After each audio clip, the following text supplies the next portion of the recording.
There we go. That was weird. My microphone said it was on, but nothing was coming out. That was weird. Well, what's up, everybody? Welcome to the live composing show. This is Stephen Melin, and I just recovered, or I'm still in the process, honestly, of recovering from a pretty nasty cold over the weekend. It's already Wednesday, and I'm still, I'm like 70, 80% there. I can talk again. That's nice, but I can't talk as much without some coughing fits and such. So I'm going to do my very best to kind of show versus tell. But hey, I'm glad you're here with us today. Today is a little bit of a different thing we're doing because normally on these live composing shows, I rescore a video game that is modern, something that just released. Like last week we did Mario Kart World. And, you know, we typically pick on something that's fresh and new. But every once in a while, I like to pick on classic games, and I like to do it with a little bit of a twist. So today, we are going to be doing The Witcher 3, but there's actually an HD patch, or a mod, that a fan community has put together, and it looks stellar. Like, it basically looks like The Witcher 4. And here's the crazy part.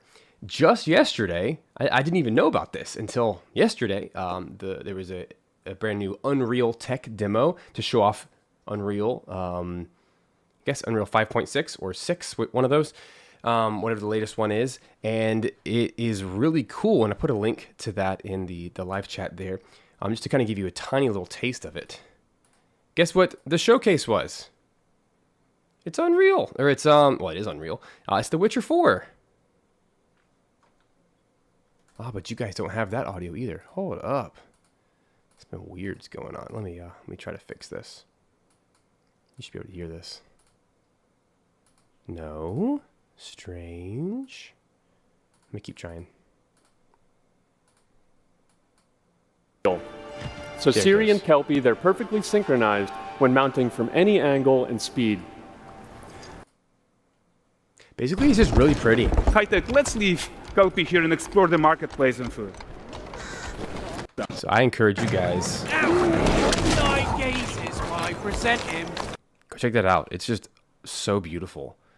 Definitely next-gen stuff. But The Witcher 4 is not coming out until at least 2027. So that thing is quite a whiles away. So instead, we're going to have to make do with what we have here today, which is The Witcher 3 HD worked. I'm going to show you the page for that. This is also in the link in the description. If any of you want to grab this, it's a free mod. As long as you own the Steam version of the game, you just take some of these files and drag them into the folder, and it upgrades the textures and the scaling and all the things, all the fancy HD stuff to make it absolutely beautiful. And it basically looks like The Witcher 4. So you can go grab that. And so like the official name, The Witcher 3 HD Reworked Project Next Gen Edition. It's crazy how old this game is and how good it can still look, honestly.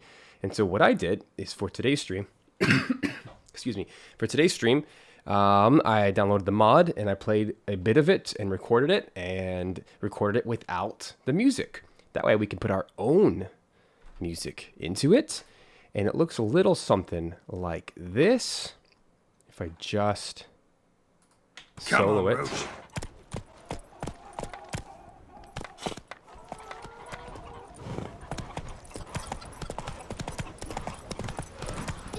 It's so fun taking gameplay clips and removing the music. It's in 60 FPS. I recorded 10 minutes.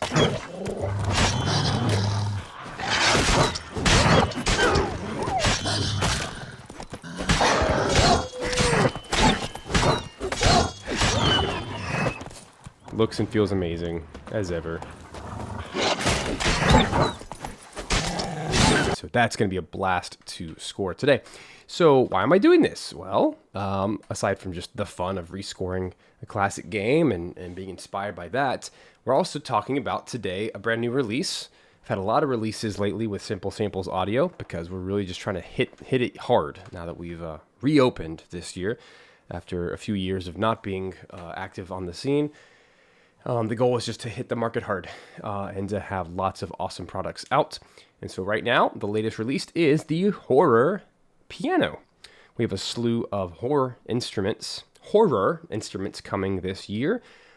The secret plan here is to have a lot ready in time for Halloween, but we want to kind of space them all out so we can get them all done.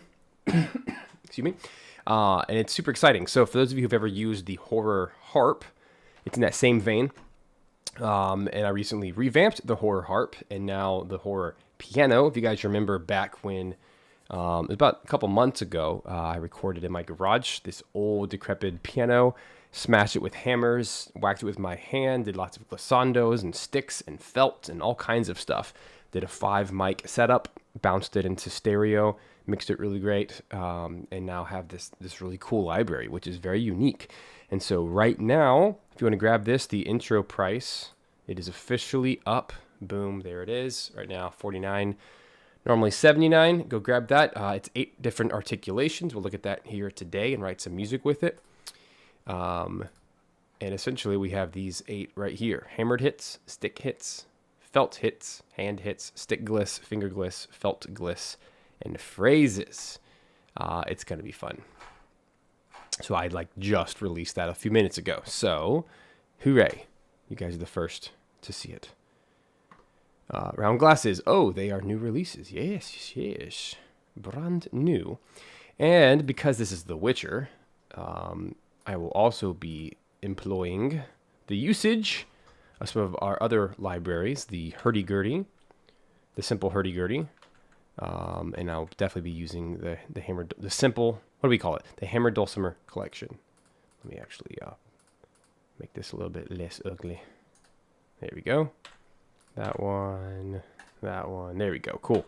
I'm excited to do this. So let me do a quick little show off of the actual instrument itself so you guys can get excited about this. So the most basic of the patches here. Let me actually put it up here. There we go. This is the hammered hits. They're not pitched, but they do go from low to high.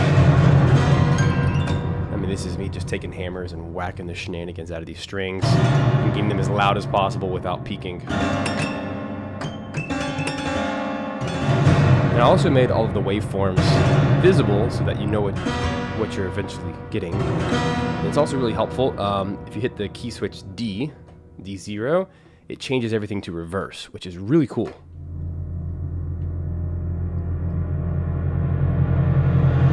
This is like horror writing 101.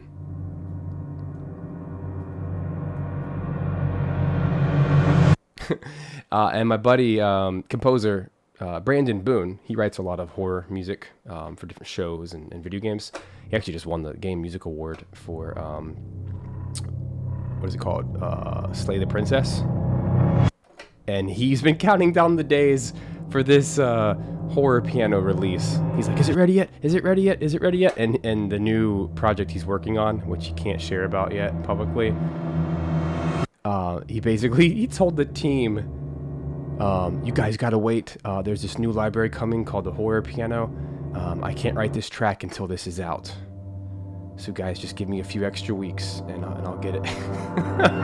So I basically made this for him. He's a longtime friend. We've worked together on Dark Dice and the White Vault and such. So Brandon, if you're listening, this one's for you, dude. Anyway, this is just Brandon style music, 100%. Jump scares. Every single one of these is a jump scare.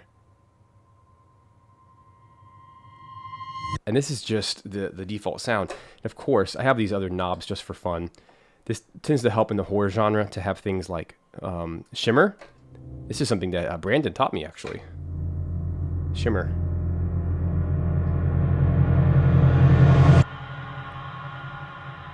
That's such a cool effect. So the shimmer knob is a reverb that is 1 octave higher than the source.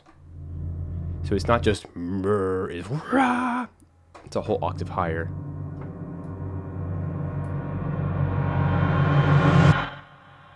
Of course, you can move all these knobs. The default is to just not have them on.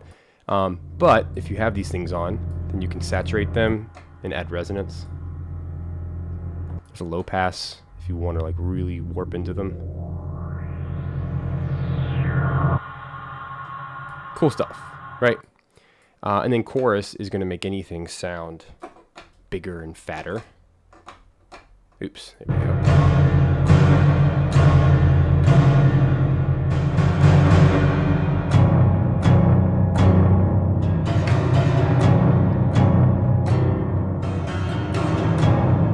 Right? You really want to get the spine crunch. Get a pulse going.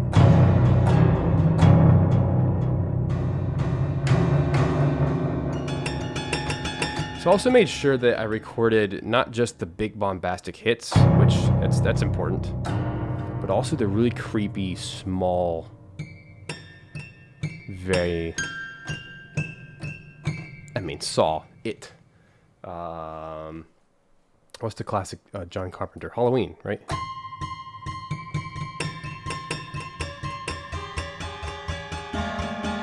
Simple, but God, it's kind of creepy, right? That's the whole point. All right, moving on. Each one has a very distinct flavor here.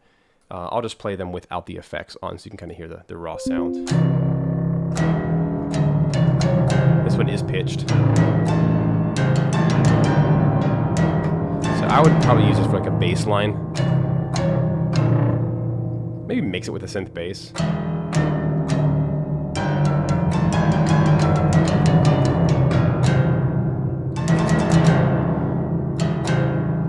You know, just kind of use it for a single hit. And these are round robin, so there's multiple takes here. And there's that just incredible growl, right, as it resonates.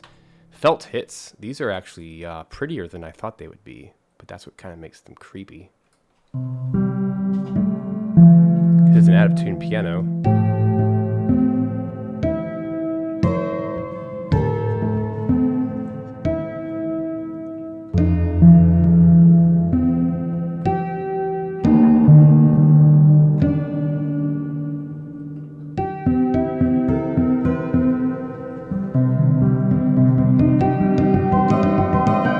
Sometimes sounding bad is good. Ugh.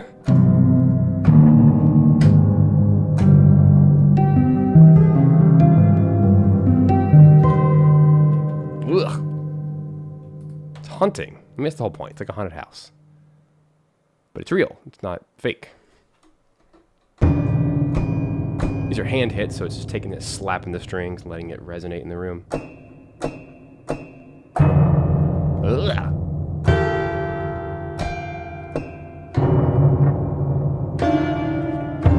Are kind of random hits. Each one just has so much character, and I really like reversing these. It's so like ghostly, and I really wanted that to be a baked-in feature on every single patch, which took a lot of programming, but I'm glad I got it to work. To me, that's almost the most useful feature. Ah, it's so cool. And you can do it in the same live performance, so watch.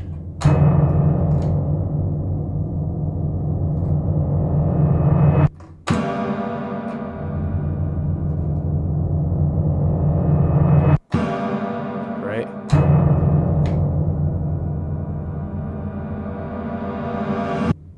That's so cool to me. I love it. That was actually not the original intention, but once I tried that, I was like, whoa, I gotta do that on all the patches here. Okay, stick gliss, they're all divided by the colors you see there. I just think these are so cool, they're so low and rumbly. You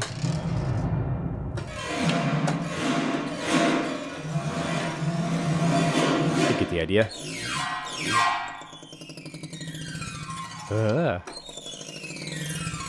You see like spiders in the scene.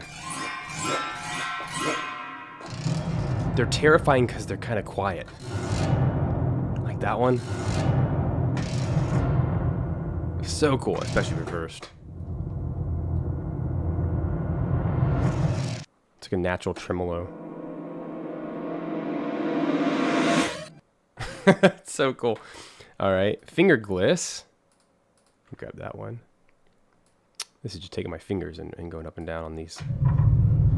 These are half the big, rumbly. So I'm not sure if you have headphones or not. You might not be able to use on the phone. But in my headphones, it's like going crazy. And everything has a low pass filter on it, so it doesn't actually rumble like in a subwoofer. Not in a negative way. It has a little bit of rumble, but I think anything below 20 hertz is ridden off.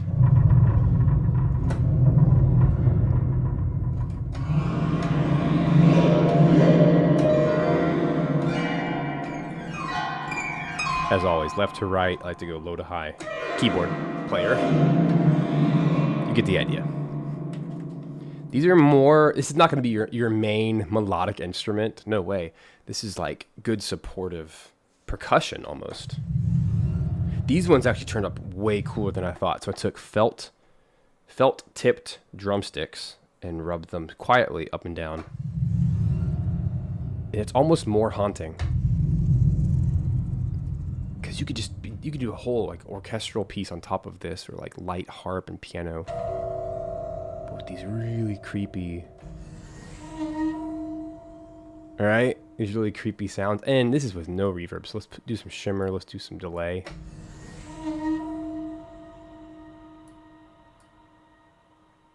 Reverse it.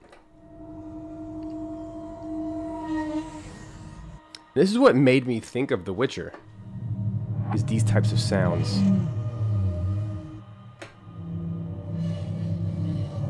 Like this freaking sounds like alien stuff, and this is a piano. That's what's crazy.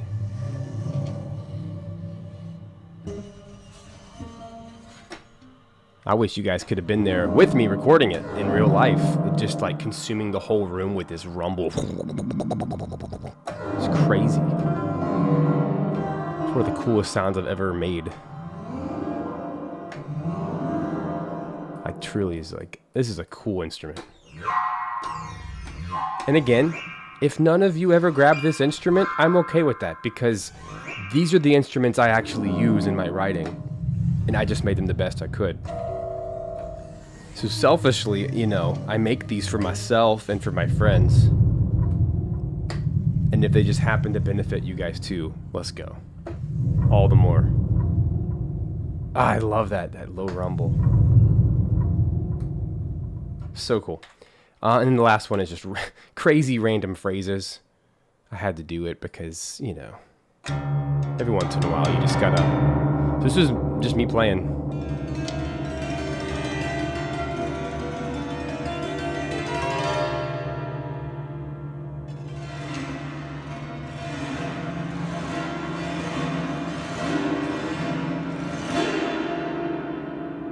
Reverse is even wackier.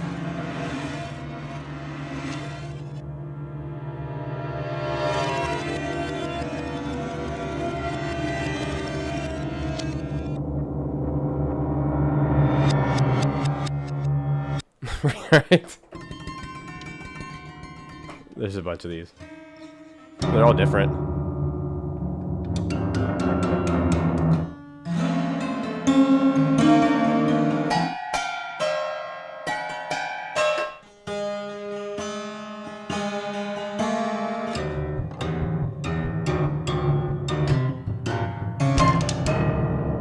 I mean, you could write an entire track out of any of these. That's kind of the point. But the coolest part is you could also like recreate any of these using the individual sounds if you wanted. They're all there.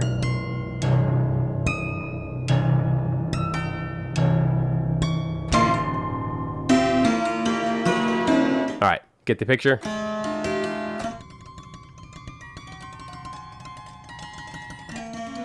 Also just some cool ambiances in the background. So often we, in the horror genre, we resort to using like tremolo strings or like aleatoric woodwinds, which is nice. It has its place, but it's kind of overused. So it's kind of cool to have something with a mod wheel that uses dynamics. Try using this in the background next time. Someone's going insane on screen.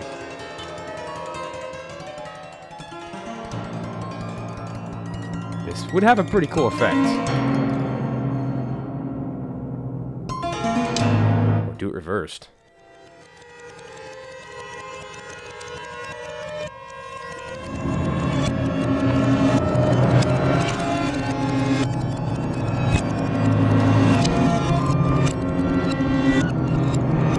That's freaking terrifying.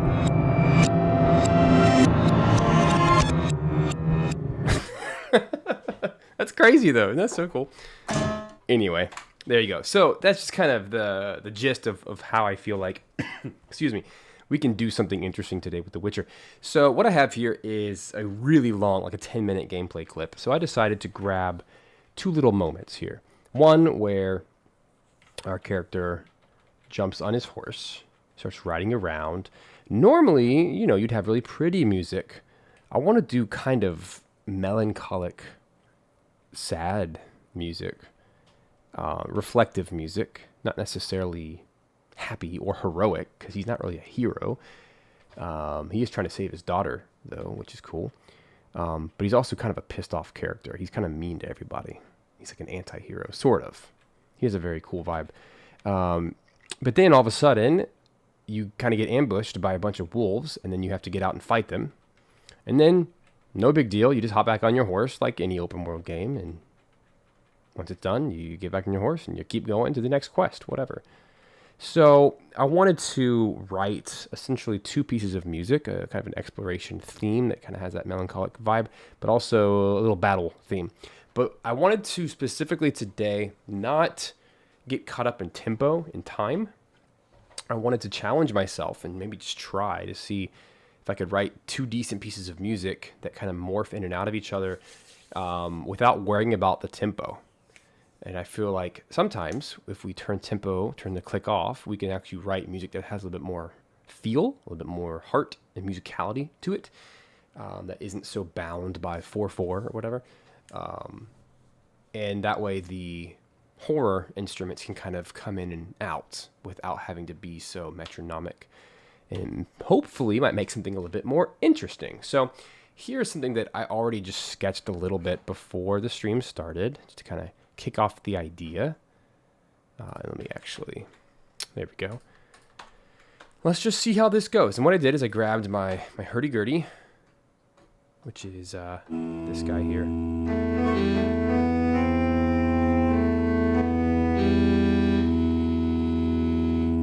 But I need to give this guy some nice thick reverb. So let's go over here. Maybe add realm. I want it to kind of feel, I don't know.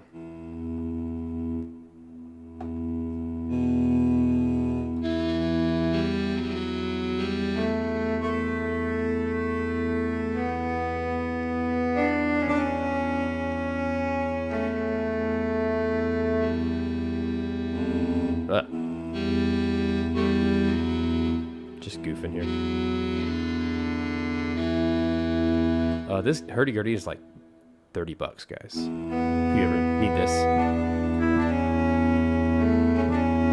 I could charge so much more for my instruments, but I really do try to keep them as low as possible for you guys. And you should know that I share proceeds with all of the artists that contribute. I'm big on fair splits.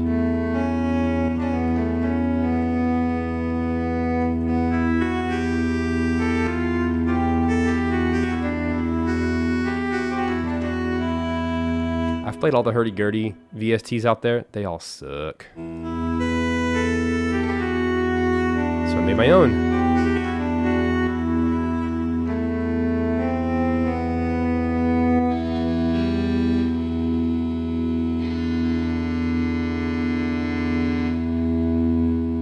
Anyway, so that was kind of a general idea. And then with the hammer dulcimer in my recording closet over yonder,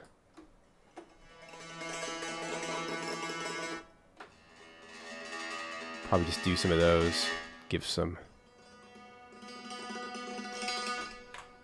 emotion, and then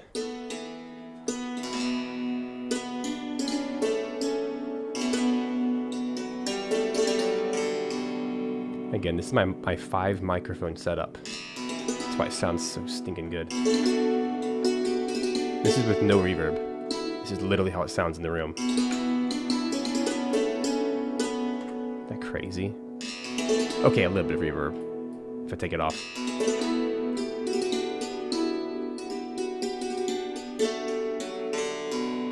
But I like it with a little bit.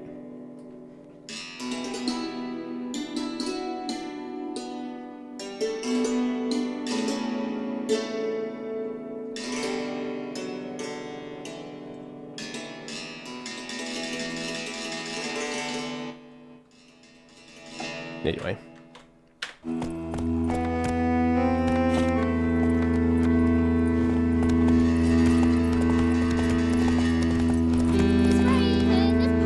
Slow now. Whoa.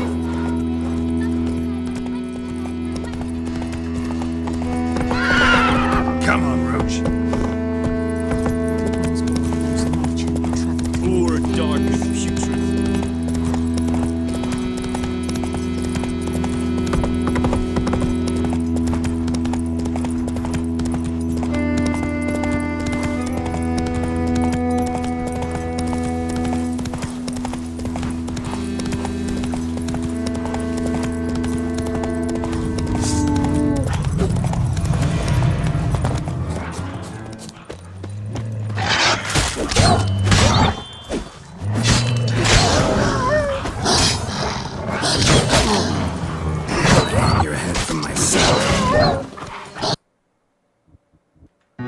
Alright, so here's what I came up with so far.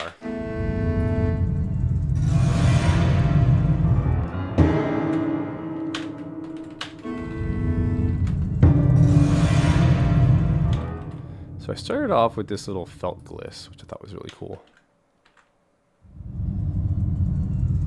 Let's do it normal. There we go. Okay, so yeah, so that's a reverse felt gliss. It just kind of, it's like a cymbal swell, but it's not. It's like this big, cool, droney feeling. Love that. This actually needs a little bit of a shimmer so that it doesn't cut off so much. Let's try it again.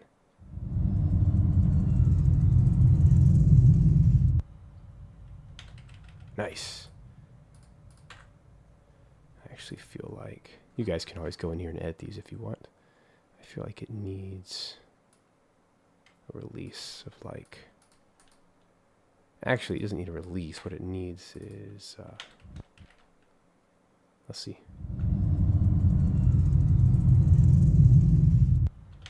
Okay, yeah. It needs to hold, decay. Probably does need a release of like 4,000. Let's try again.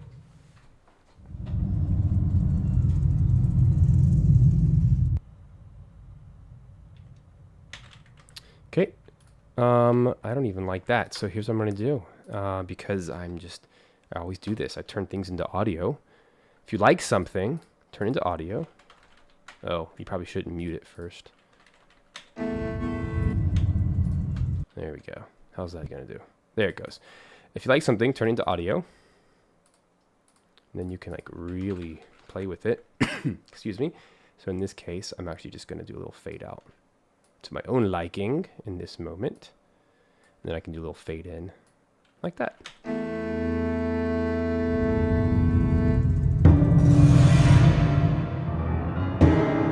Cool. What else we have here? I guess I'm doing Matrix type music. So there's my gliss. And then have some hand hits. They're almost like chimes, orc chimes. But more interesting.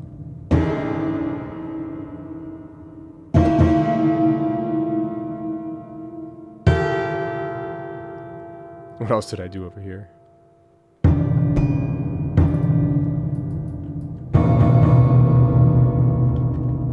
There's just like little accents.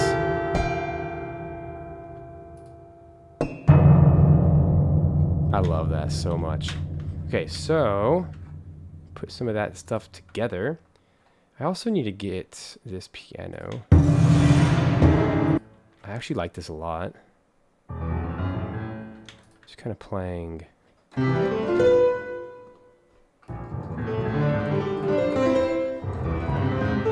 That kind of very Don Martin.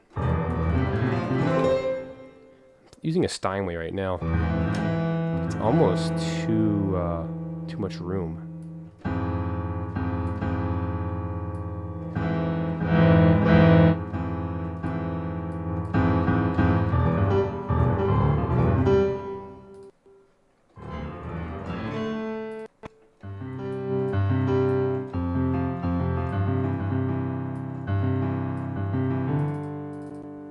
Turn on some mics.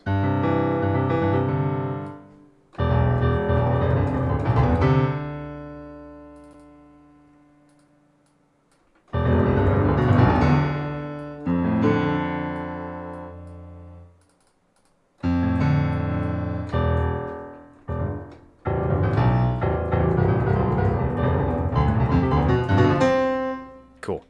I like that sound. I'm actually going to turn off the room. Nice. So this is Steinway, and we're going to do... I need some kind of reverb, but not a lot. So let's try over here.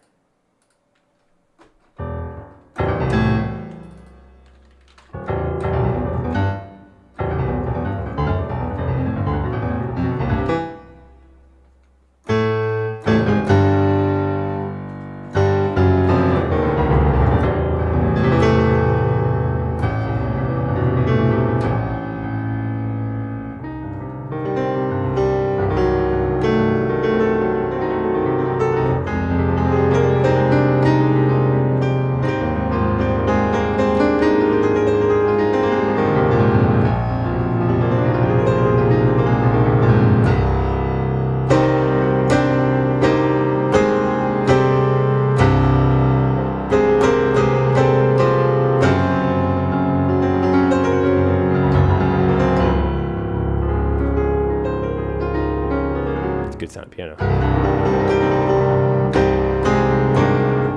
But intentionally very close.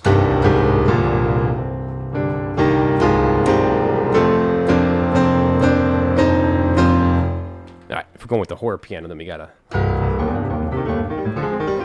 Can you imagine if it's like entire piano score? That'd be cool. For a video game. Using nothing but pianos. I think it's possible. Alright, anyway, where was I?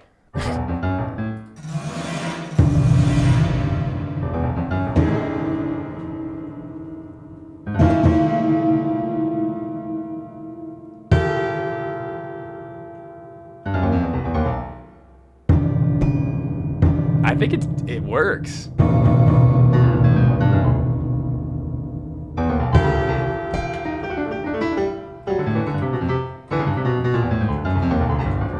It's that kind of spirit. All right, so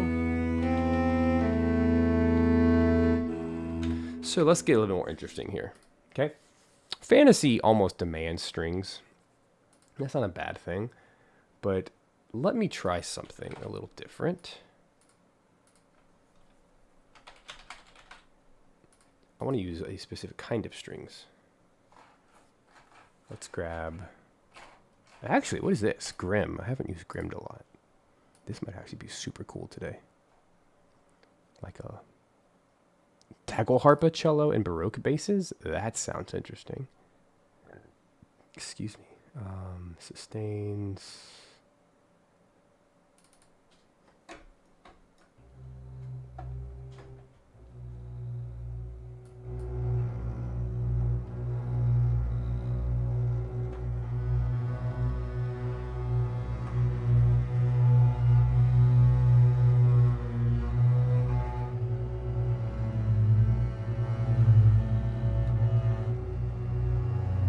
That's pretty cool.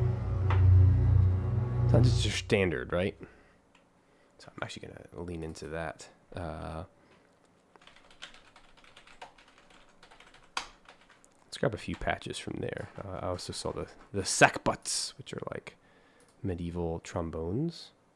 Sackbut ensemble, that'll be cool. Let's try that.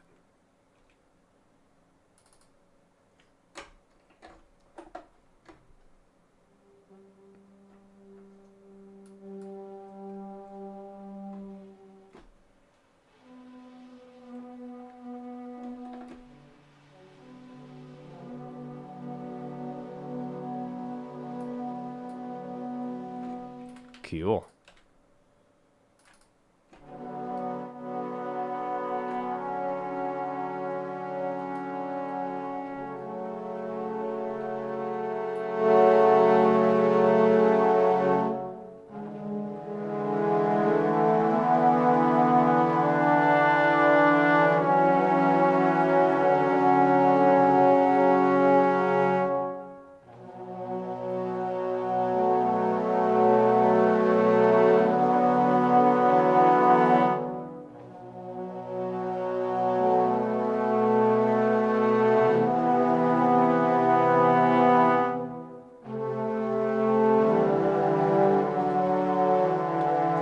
With that.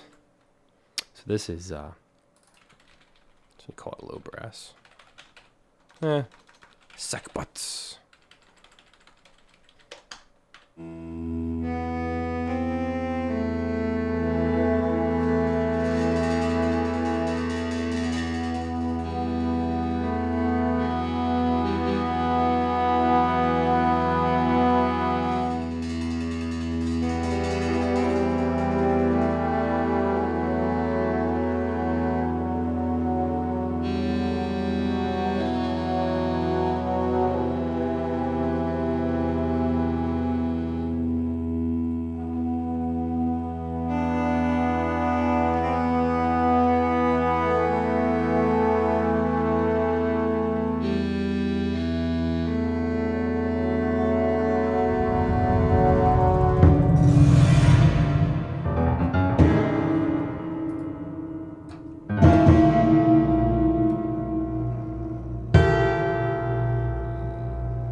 That's pretty cool.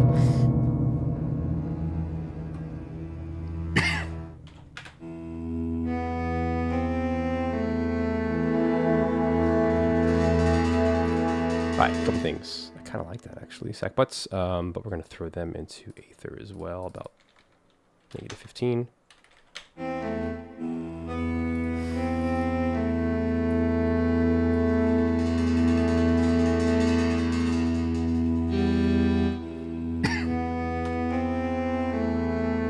There it is.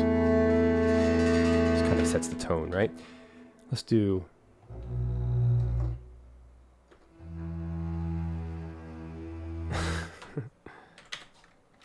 Go.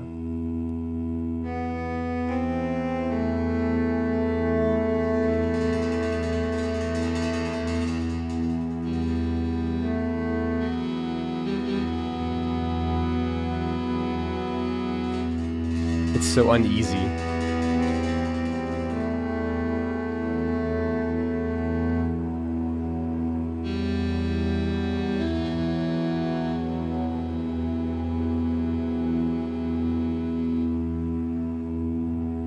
Riding that mod wheel.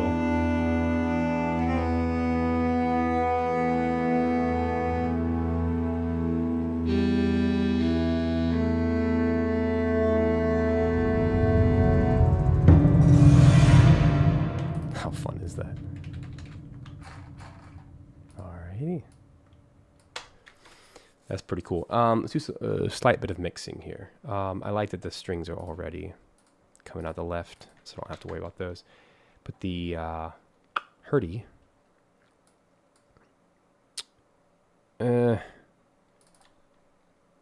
thinking about making him left. Actually, here's what I need to do. Is I need to create two.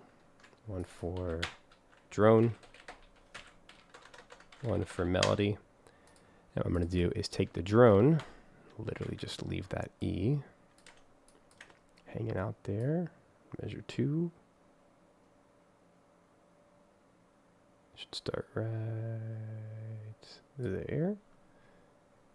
And drone is going to be left 20%, and then the melody do centered, and then that's, I'm gonna get rid of the drone.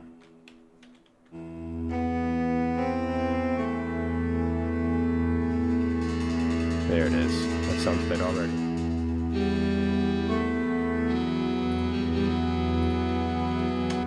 Now let's take our melody. It's a little buzzy.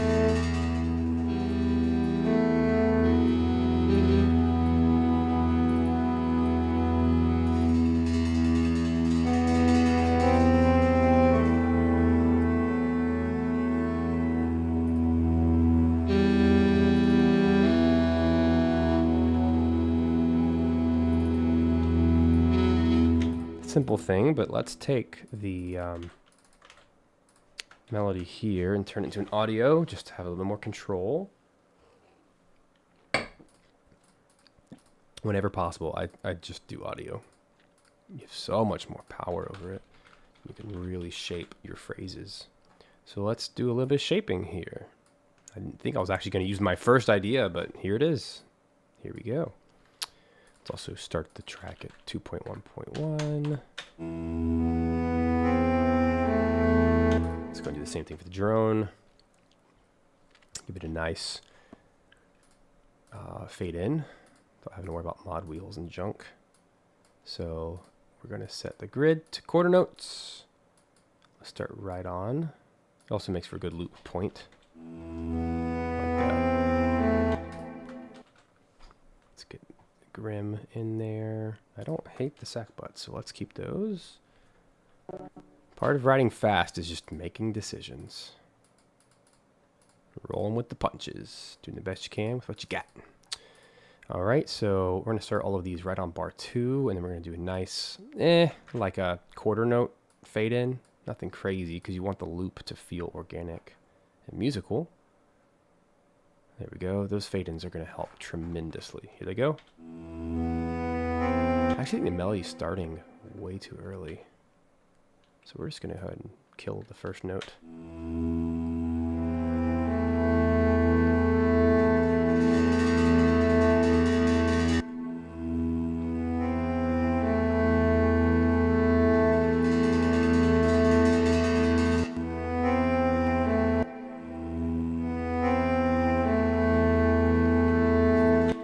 Kind of silly, but whatever. I mean, if I'm going to make edits, I'd rather just do it in the audio.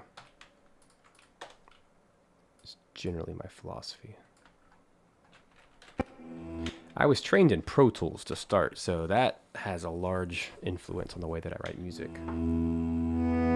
I started off as a live musician way before I was a composer.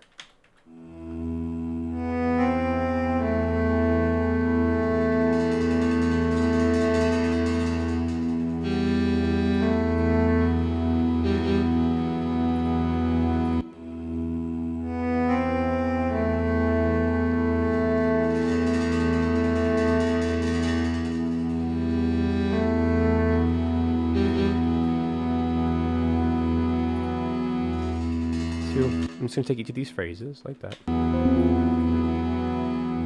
And by the way, I do this with real performing instruments too, not just VSTs.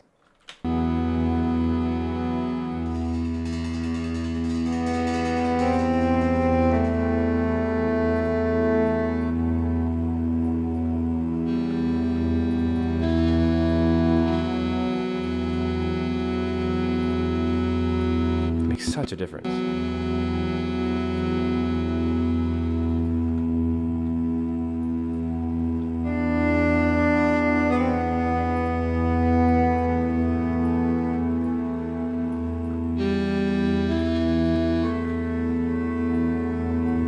One of the best and easiest ways to make something sound more realistic. Just to give it some life. Actually, this pitch was a little bit quieter, so we're going to make that 4 dB higher and just do a small little crossfade right there.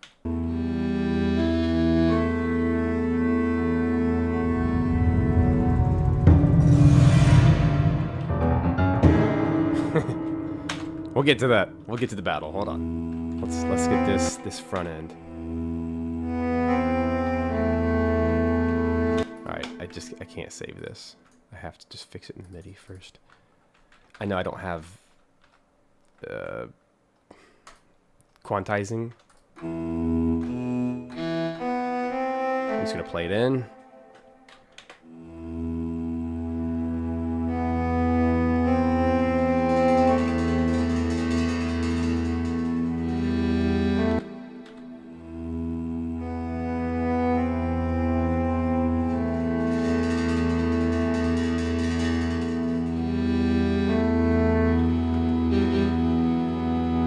Isn't that nice? Then, if I do such a thing, then I'll just take that and pop it back into the original track. That way it's still one audio file. And then we'll do a nice fade out.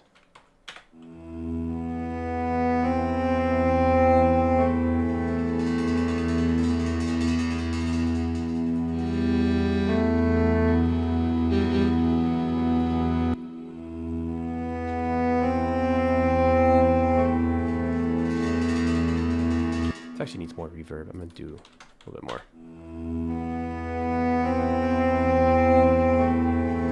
Yeah.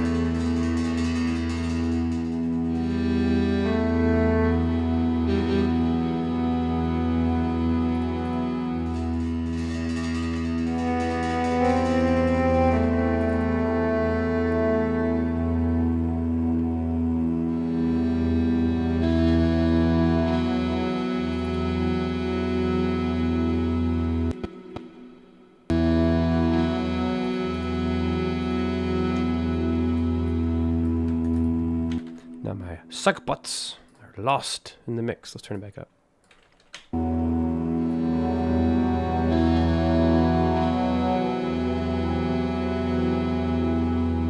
There we go.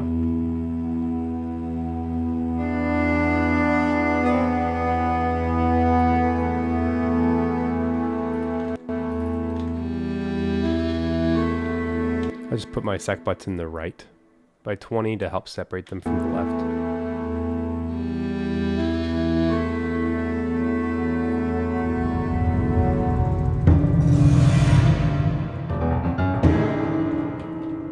All right. I think what's going to help here.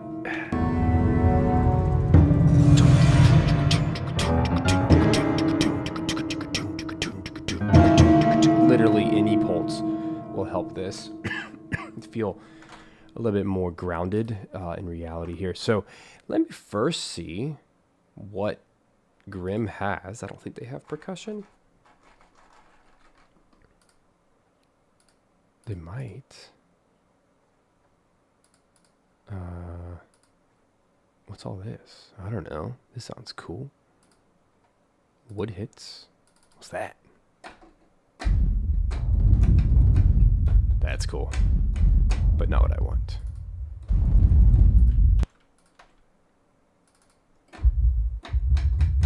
Yeah, I don't want all that stuff. I want... I don't know. A lute ensemble?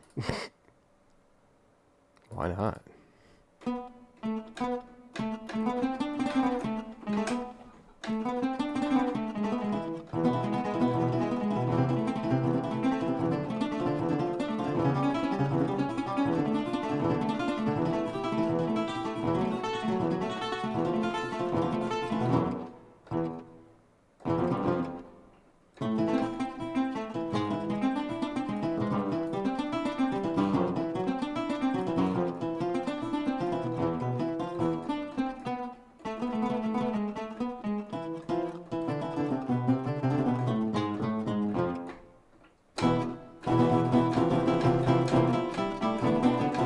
Actually really cool. I'm gonna keep them for something.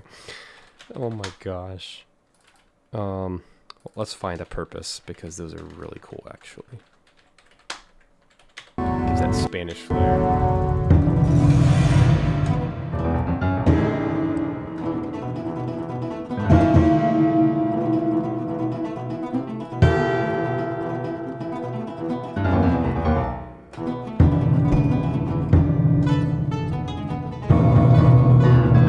if I can do it seriously.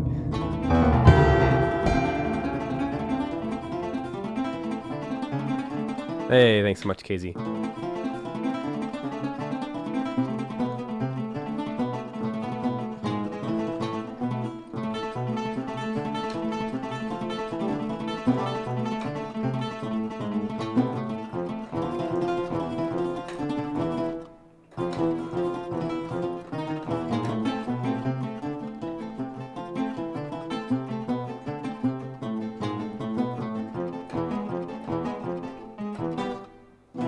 Oh, is that one already taken? How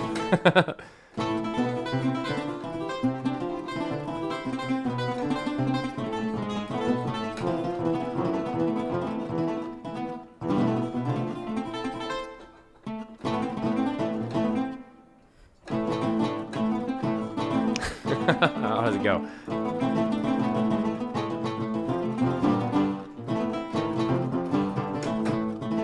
How does the Battle of the Bridge go? There it is.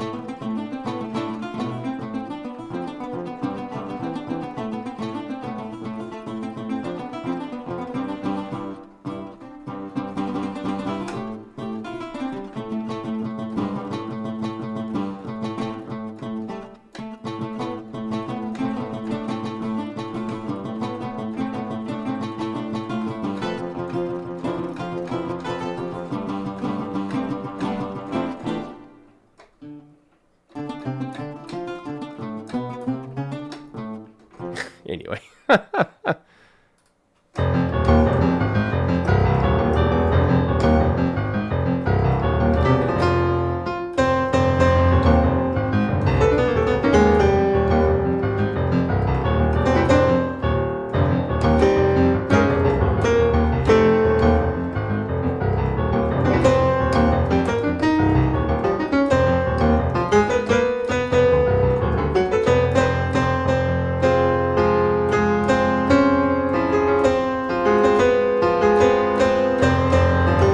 Jeez.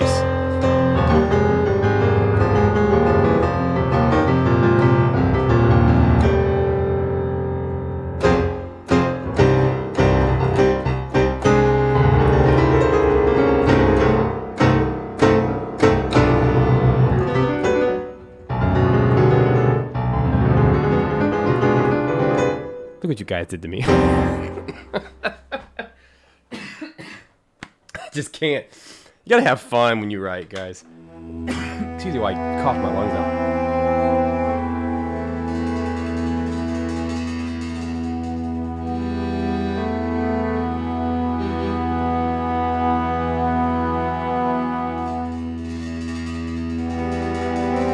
Alright. This...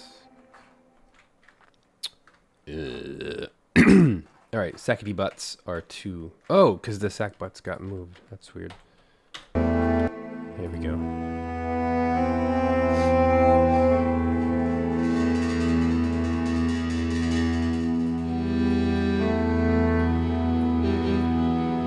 There we go. Okay. Got a little carried away there.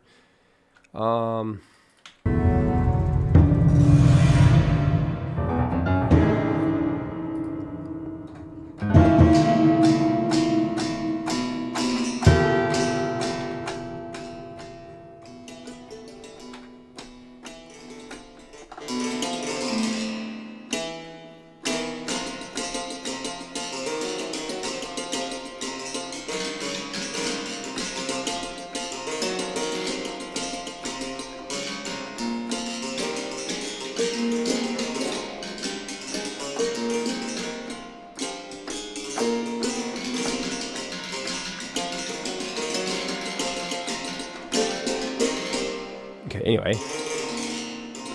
just in a Final Fantasy kind of mood. I think I'm always in a Zelda or a Final Fantasy mood.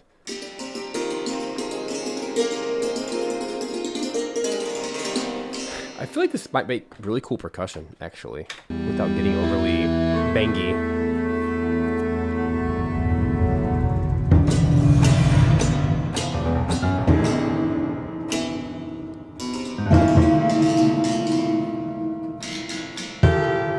See you, Sarah. Thanks for humoring me.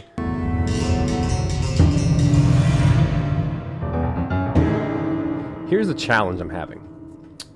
To do polyphonic music like this, which is, aleatoric, kind of random music, you kind of can't be in a key area.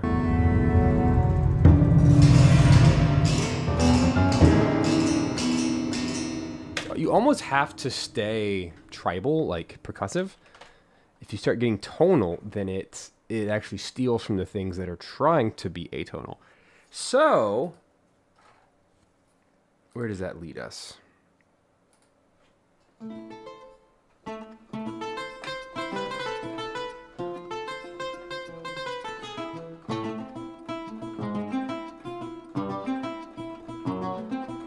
said it was going to be a challenge.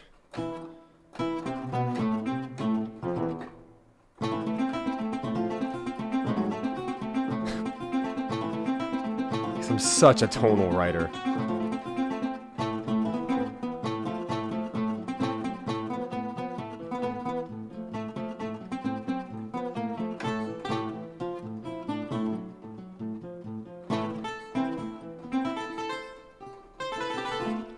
So, no, keep playing the FF7 music and you might manifest a remake part 3 title review at Summer Game Fest this week. It could happen. Let me grab some Tom Holkenborg's Percussion. Percussion. Let us try. Good old Tommy H. All right.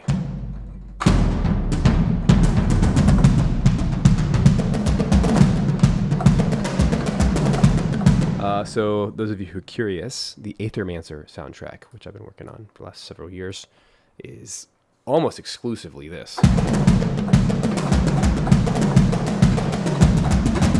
This one patch. It's just so powerful.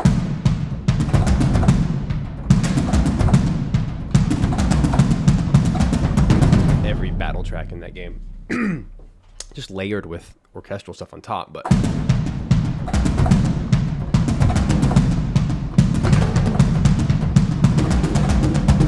bunch of toms and sordos.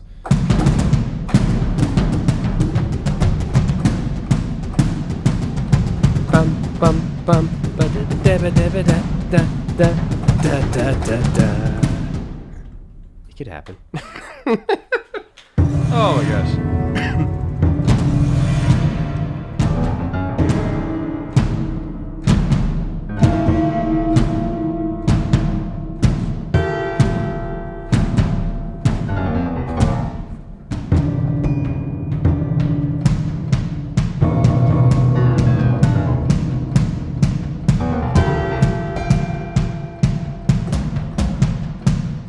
I don't know if it's more effective or less effective to throw in these wacky percussion. I don't know. It's almost more distracting.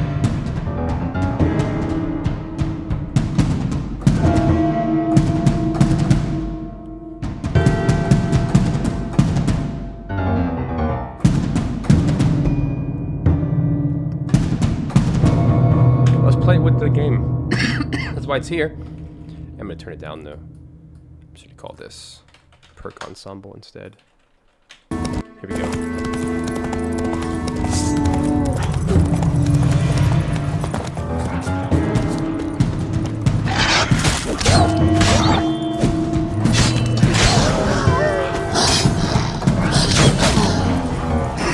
Your head from myself.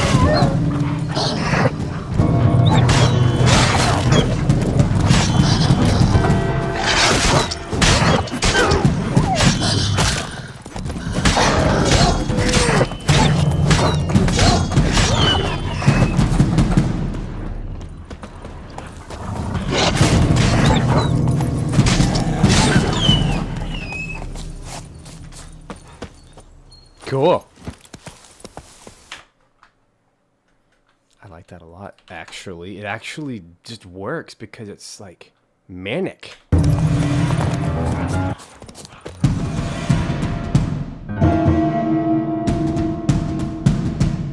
Like get your blood pumping. I wonder if it would help. I don't know. What do you guys think? I'm going to do something a little bit wild here. Not too wild. I'm going to do a single shaker. I'm going to do egg shaker. Live. A real instrument. What? All right. Where'd it go? It's hiding somewhere. Oh, there it is. There it is. Okay. Right there. It's an egg shaker. We're going to make him the naranja color. Egg shaker. Let me turn it on. Speaking of oranges, I punched one for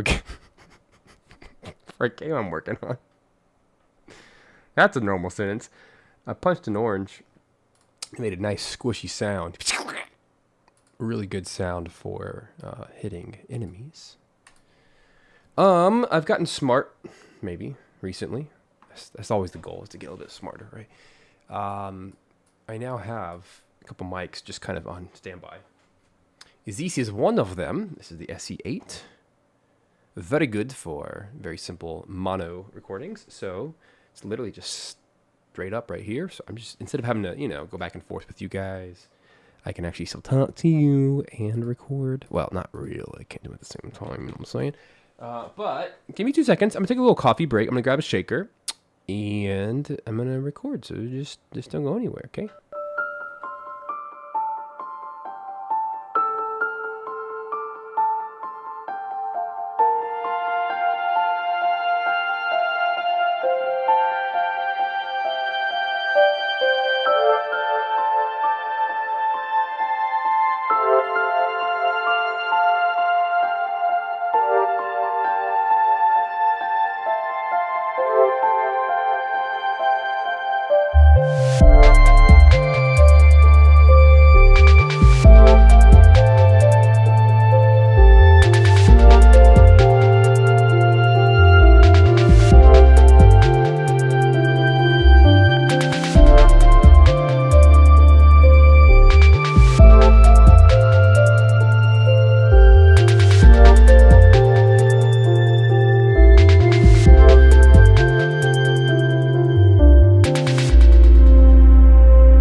All right, guys. I took too long of a break, and now I have too many wacky ideas. So, here's what's about to happen.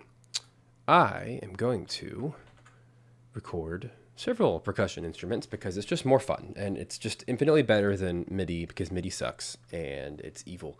So, got some options here, and I actually got two microphones out.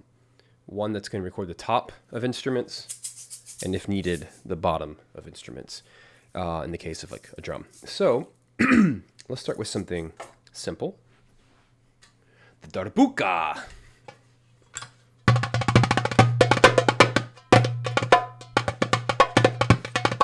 Now, the current microphone you're hearing this out of, it's a dynamic microphone. It's not going to do a great job. It's great for vocals, right? It's going to do a terrible job of an instrument because it only gets the top or the bottom, right? You got to have two. So here's what we're going to do. Let me turn off, I'll just leave my mic on, but you'll obviously hear this. Checking, checking, checking. Let's actually test it. Cool. So obviously the low end needs to be way less.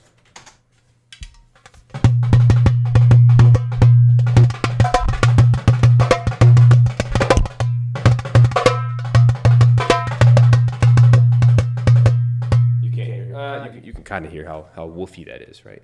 I don't really want that on while we're recording.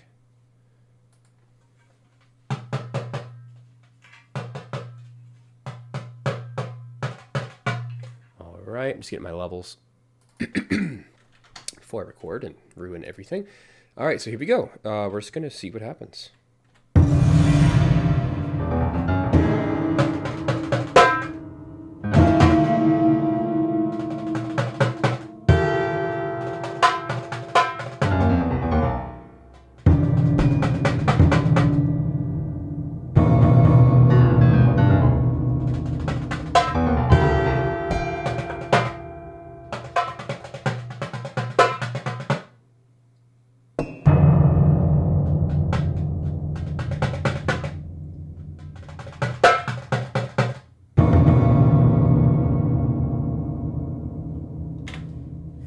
Usable? I don't know. So, just for fun though, let's listen to it. Just see if that's even worth having.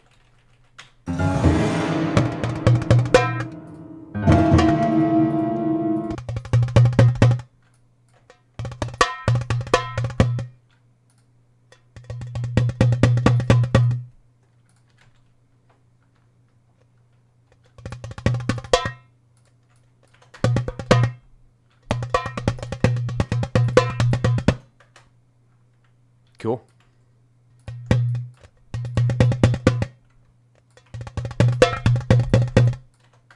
Yeah, it sounds cool.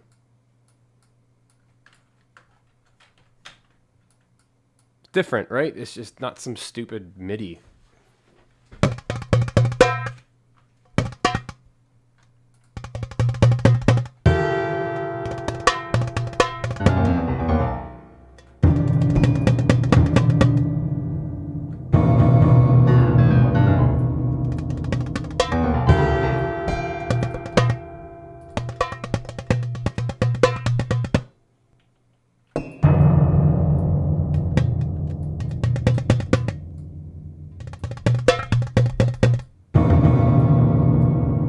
Pretty cool. All right, so you guys just gotta roll with the punches here. I don't know what's going on.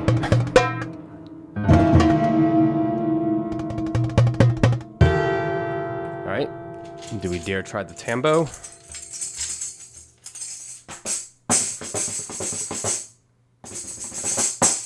I'm gonna try it. I just want to see what happens. I'm gonna duplicate the same mic setup, but obviously get rid of the data inside of the tracks there. And then I'm just gonna call this tambourine top, tambourine bottom, same idea. And let's just record and see what happens.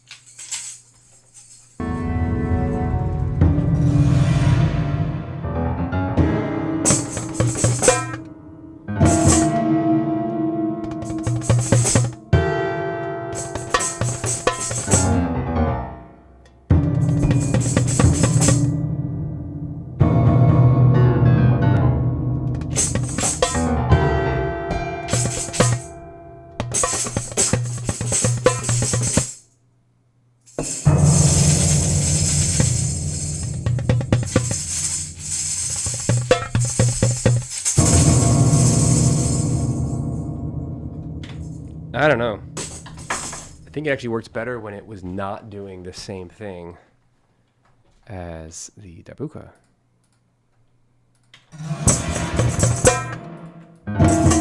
It's kind of cool though.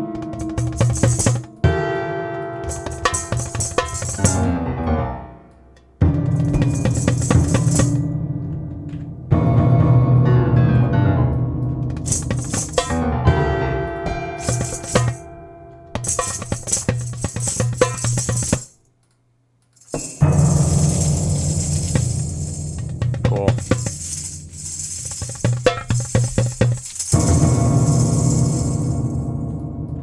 It actually worked. Wow. Go figure. Okay, so now maybe we can get a little bit creative by taking over here in the panning. Let's do darbuka. It's percussion, so it needs to basically stay in the middle, but tambourine can go left, maybe like left 30. That'd be cool, interesting, different, and we can do another instrument on the right. Yeah.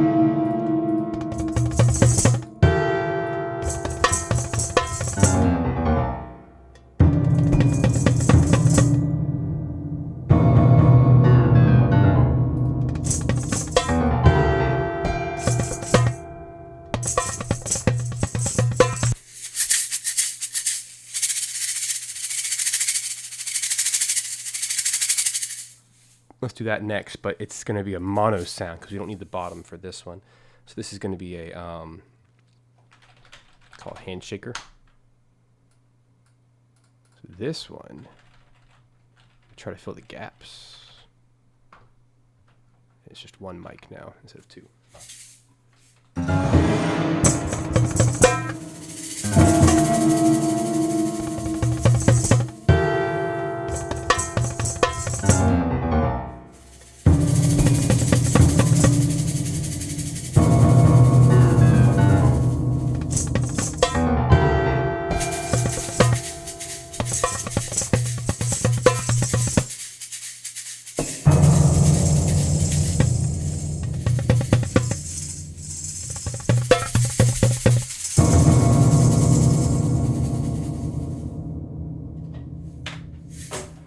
Okay, interesting.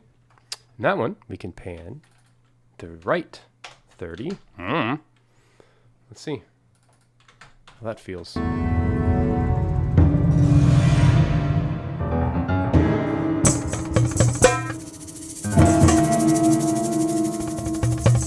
Cool.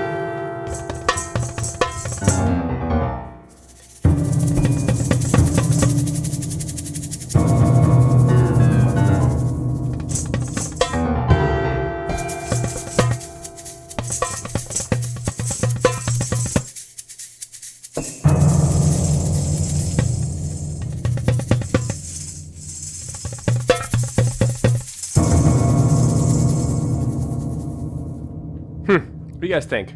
Just insane? Probably. Worth a shot? Why not?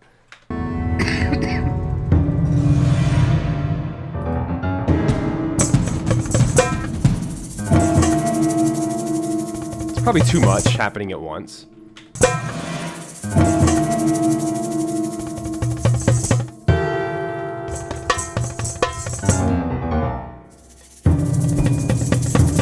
So what I'm thinking now is let's take out our little carving tool.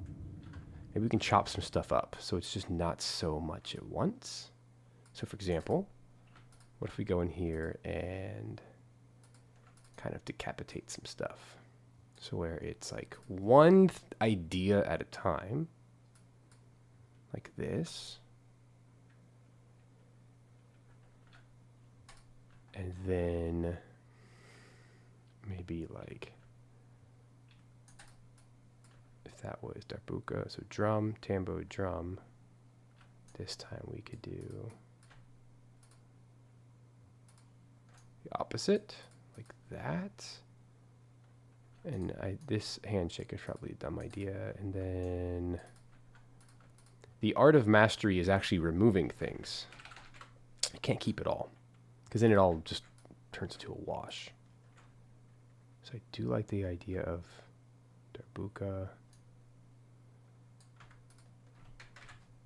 Going back and forth between the instruments sounds more interesting to me.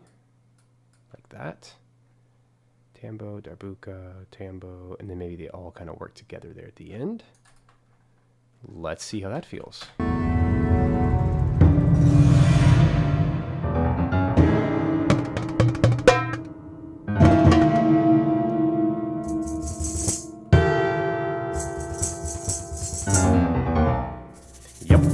Yep, it's already working.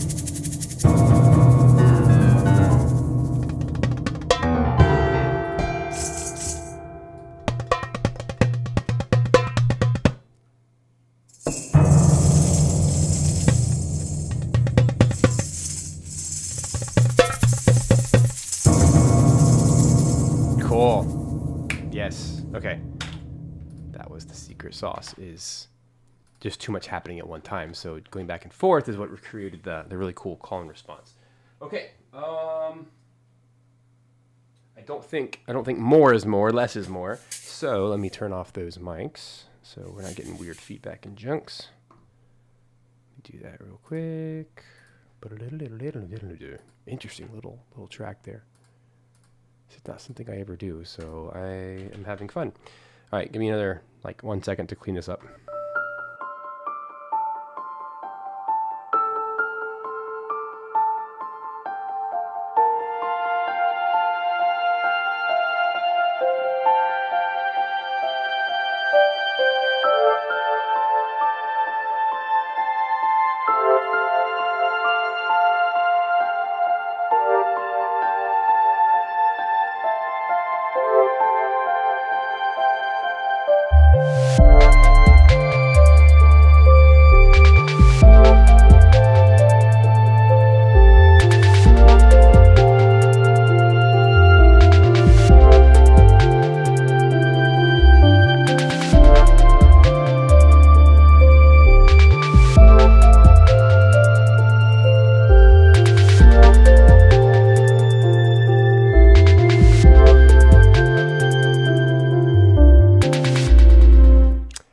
Cool. So that was an unexpected and fun way to try and get some live elements in there without going overboard. Yeah, I've been recently relearning this lesson that if you have an instrument like a violin right there, or a percussion box, or guitars, keyboard, synths, whatever, anytime you can have a real instrument that you can quickly grab, you're going to use it more often, and you're going to actually, if it's ready to record, you're going to do it more often, and it's going to enhance your music, make it more creatively interesting and all that stuff. But I'm also learning the value of having microphones. You can't see that. Microphones nearby. Let's see if I can show you this screen. Yeah, there you go. Right here. Boom. Having microphones just set up and connected, they're already plugged into the audio interface. Just having these things ready to go. They're out of the walkway and everything. But as soon as I need it, I can just grab it, set it up real quick, and they're already on really flexible stands that can go basically anywhere. And I've been doing this a lot with sound design this week as well, for a game I'm working on, where it's all of a sudden I need a sound of water. So I'm just going to literally take my water, pour it into a cup in front of a microphone. There's my water. I didn't have to go find one, and I got to make my own sound. I need the sound of walking on, footsteps on wood. Oh, well, there's a wooden bookshelf back there. So what if I take a mallet for my drum and right, and hit it, and then take my microphone, just walk over there and do it. This is the value of having your gear on hand and plugged up and ready to go. That way, when the creative moment strikes, you can just do it. And I'm trying to really lean into that lately. And here's the crazy part. I just recorded a whole percussion section in 20 minutes. That would have taken forever in MIDI land, and it would have been worse. So, and less creatively inspiring and interesting. So, take it for what it's worth. All right, let's go back in time and let's see what the heck we're going to do all this.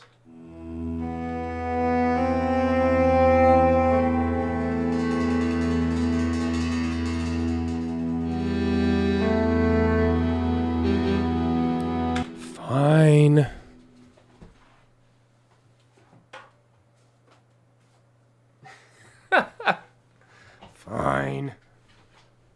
literally just spoke so highly of this, inspiration. Oh, great, I just cut myself. Oh, lovely. Hope that blood doesn't get on my violin. Look at that. You can't see that at all. Whatever. Literally just grabbed something sharp. Lovely. This is my life.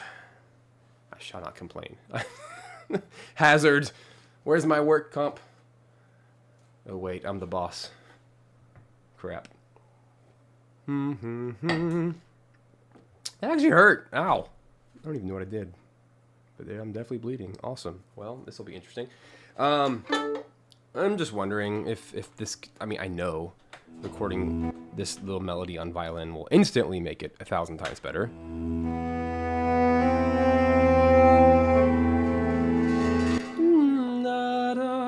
Let me just, like, fake play it and see if it's actually a good idea. Well, without the good microphones yet.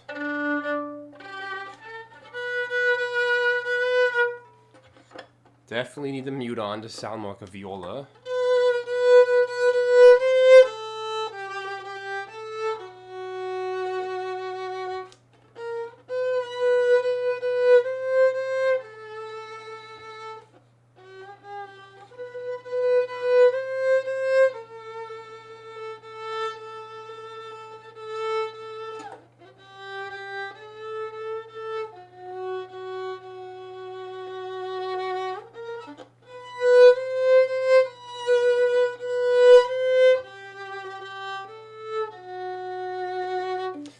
Again, let's just do like a little fake playthrough.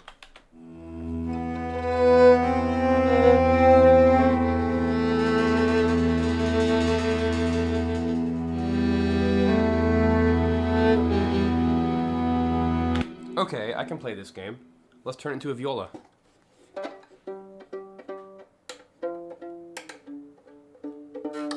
Let me play a C on the piano.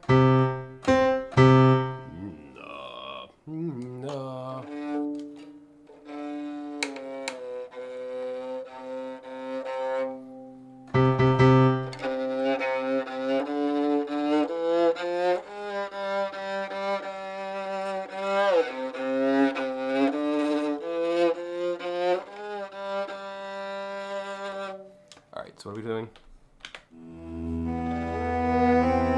Hold up, I have to detune 2 strings, hold on. What's a viola? C, and then a G on second string. Let me just use my real piano, hold on.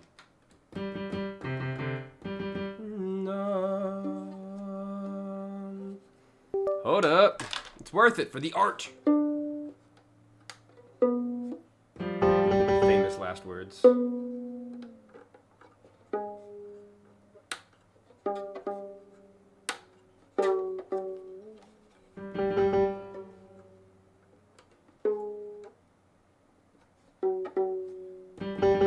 Go ahead and buy a viola already. I used to have one.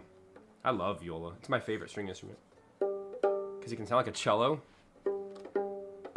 and a violin.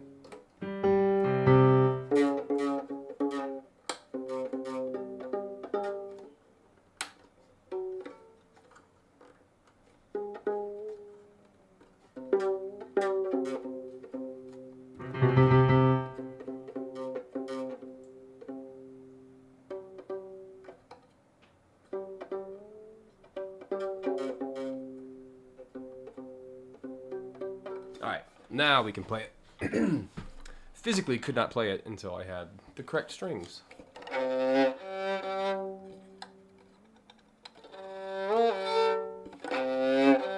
Blech. The violin, so it doesn't want to stay in that tuning. It's like, what are you doing to me? It's very tricky because the everything's smaller on a violin, so it's not supposed to do that. It's close enough.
All right, this will be interesting.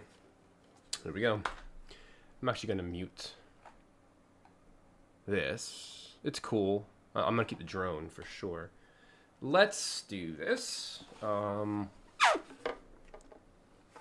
trying to think if mono would be better or stereo. Let's do stereo, but I'm going to set this up in an interesting way, and then I'll show you. Hang tight. Don't go anywhere.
Everybody.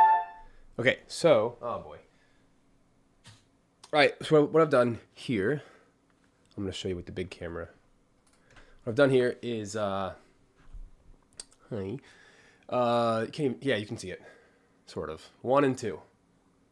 We have 2 microphones here, and I've panned them 100% left, 100% right.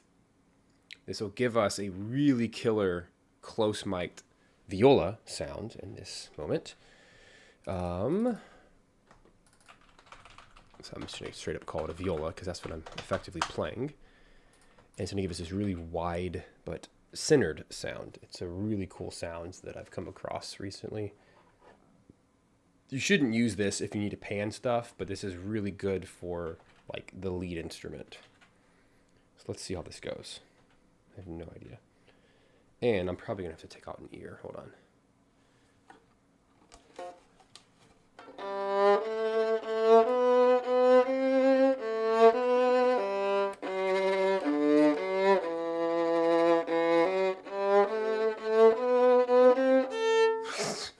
Weird. So how about this? I'm just going to let you enjoy watching this instead of me goof off over here. And I'm going to let you hear the actual audio. And then I'm going to turn off my mic, so there we go. You can kind of still hear me, right? And I'm going to go ahead and add some Aether reverb so we can actually like let it sing a little bit. How do I do this? This is slightly new for me. I need to... Testing. No. Yeah, whatever. There it goes. Okay. Testing.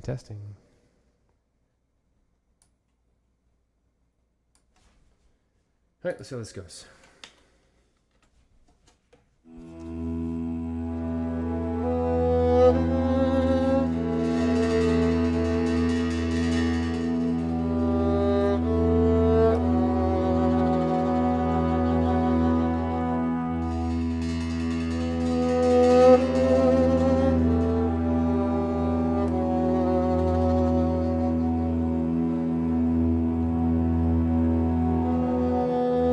All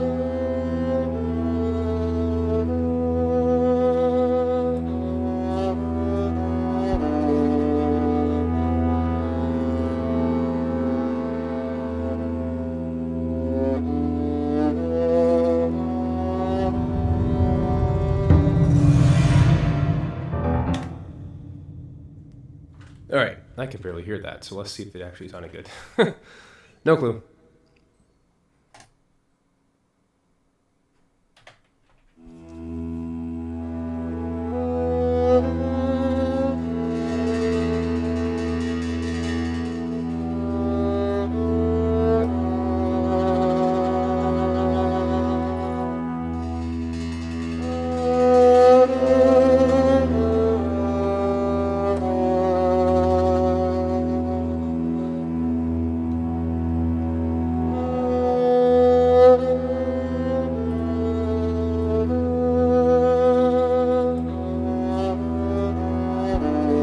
Sounds good. We just gotta get some right notes. Also, it's a little quiet, so I need to bump my gain by 10 because the mics are a little far away from the source. They're about, a foot and a half, thereabouts. Let me try again. Okay, that sounds way better already.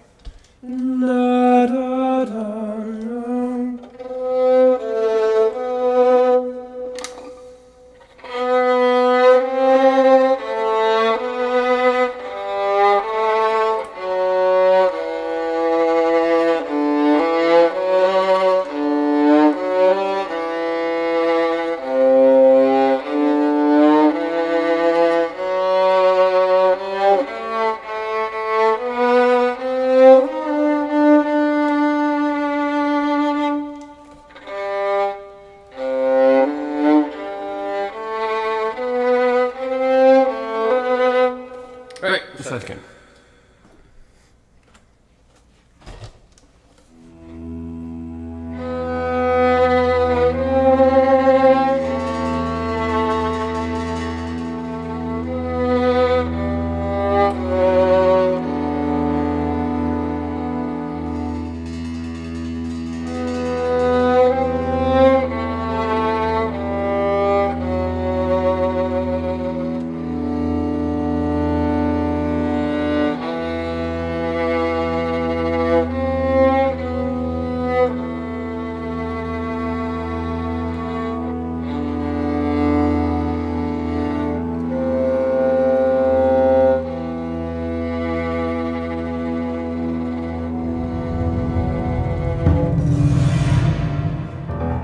I'll do one more pass. Like it deserves one more. I'm close.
Well, that got out of hand real fast.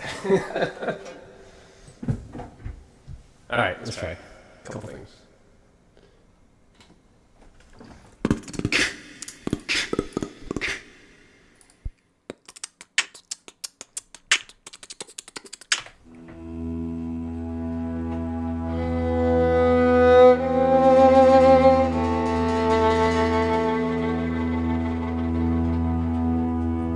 work with these microphones towering over me. No big deal.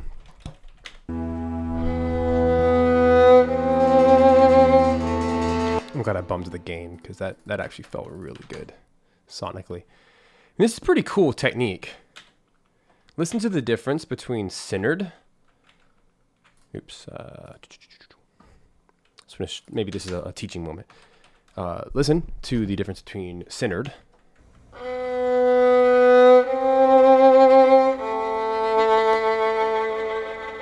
versus like a true stereo, which is 100% left, 100% right.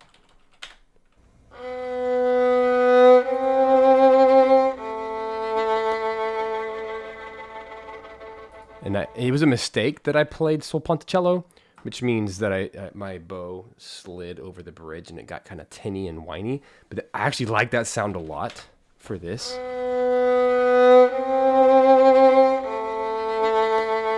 Right there. It's actually a benefit. But it just needs some love. Meaning it just needs to like...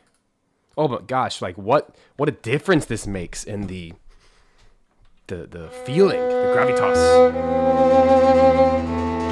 It doesn't need to be turned down. I'm going to turn it down a lot, actually. Like 3 dB.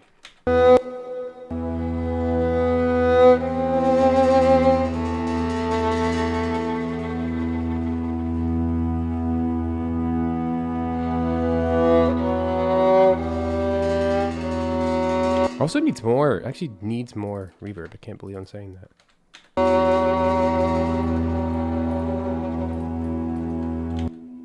Some more love right here.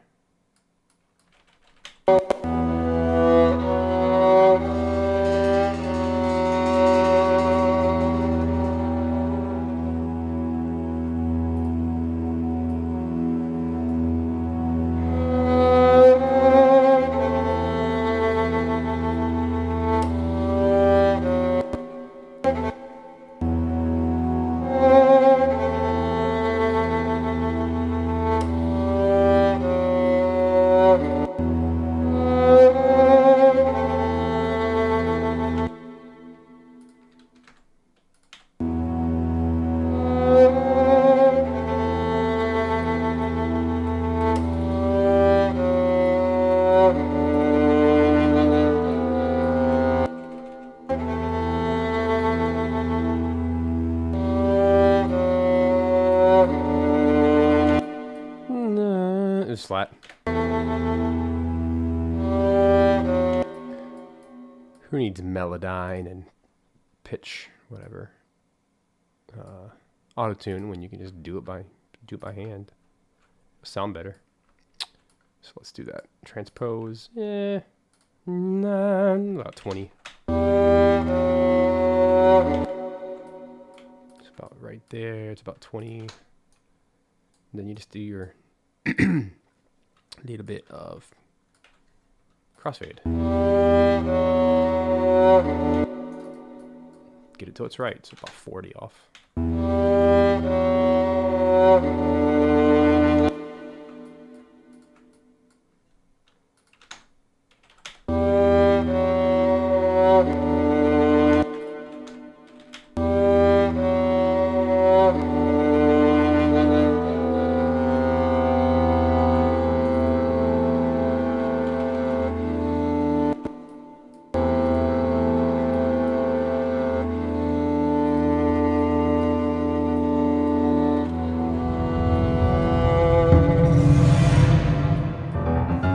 Fix that.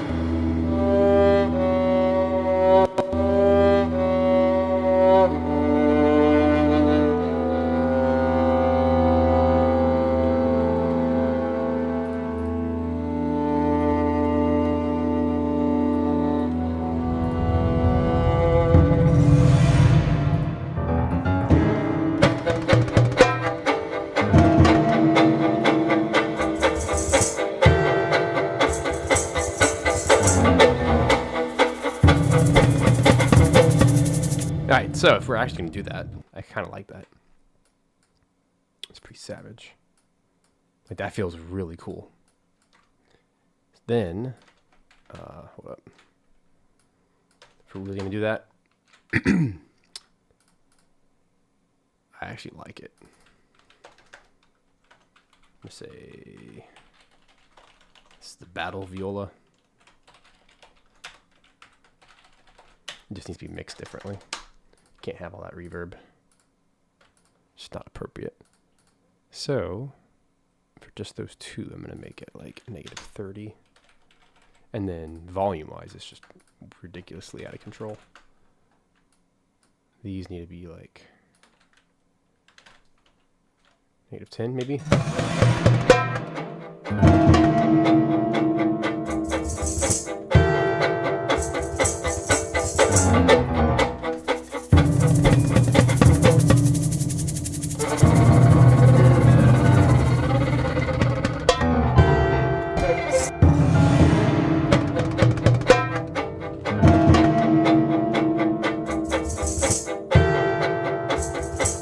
So same as before. I love the content. It just needs. First of all, let me make all of the violas a different color, just so I don't get lost. Okay. It just needed. We don't need as much of it. And since we're here, let's turn the piano up. It's been quiet this whole time, and the way I'm gonna do that, it's just this whole chunk here. So I'm just gonna bounce it to audio. Duh.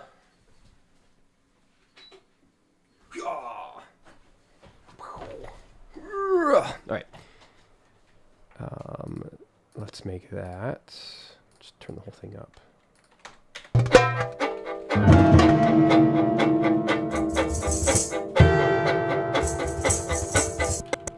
Okay, so viola just doesn't need to be as present.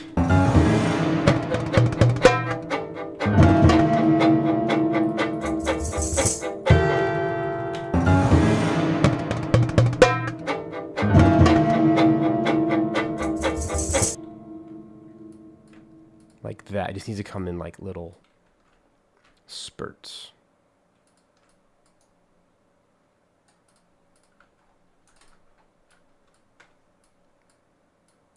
Getting really creative now.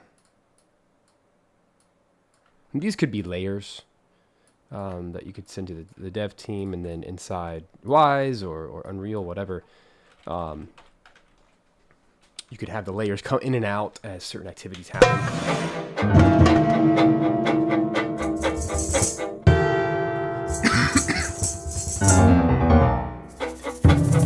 I actually feel like something should happen here, like a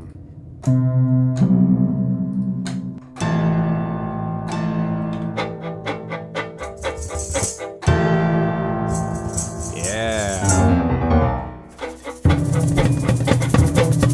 Ah, this is fun.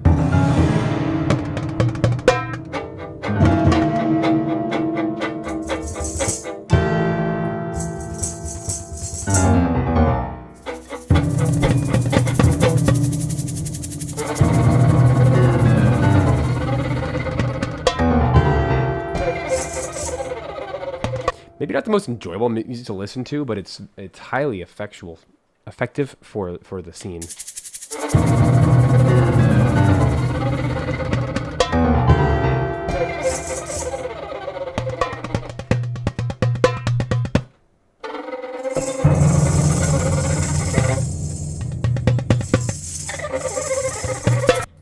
Obviously, there's too many of those happening.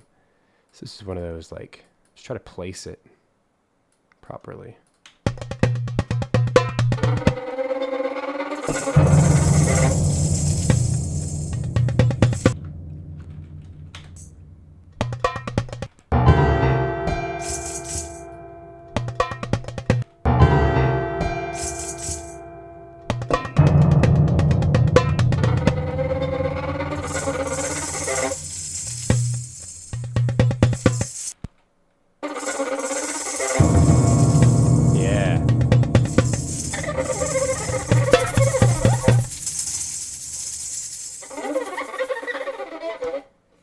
Cool. Does actually add a lot to the momentum of it all. So now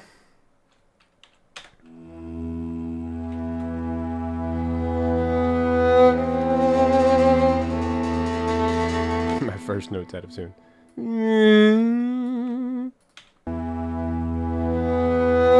it is.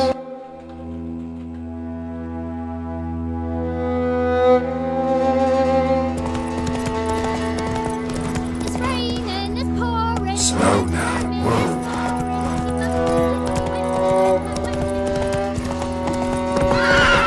Come on, Roach.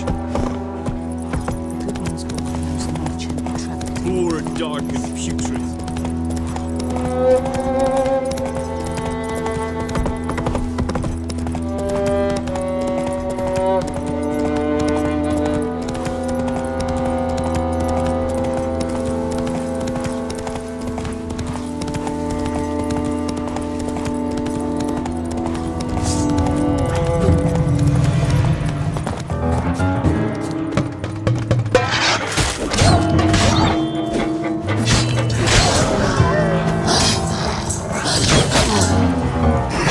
Your head from myself.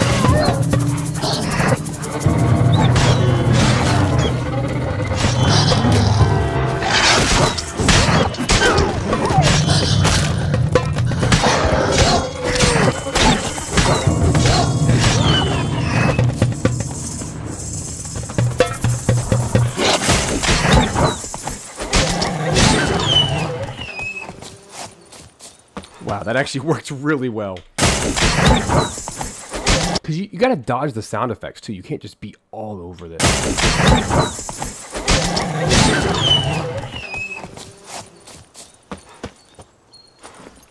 Cool. So, I mean, just to kind of stay true to picture here. Let me just take like the first couple chunks here. This would then immediately sound like this again.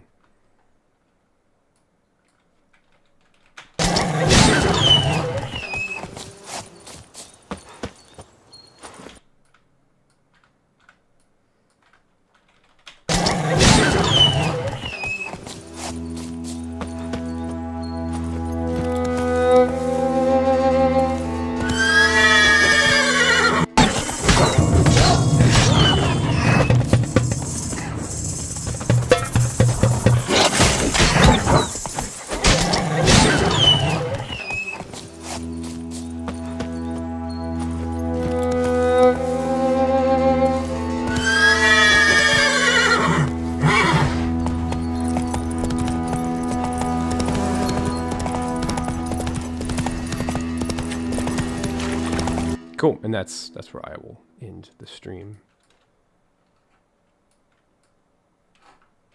Probably like right there.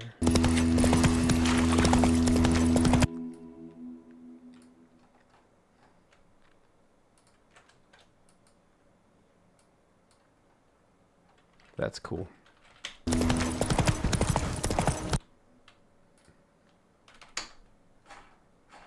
I'll do the same thing with the video. Pretty cool.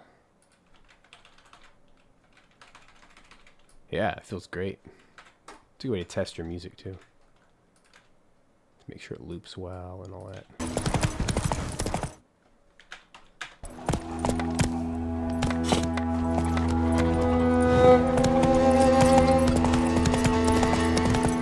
It's raining, it's pouring. Slow now.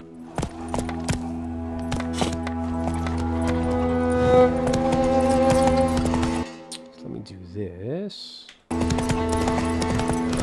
raining, it's pouring. Come on, Roach.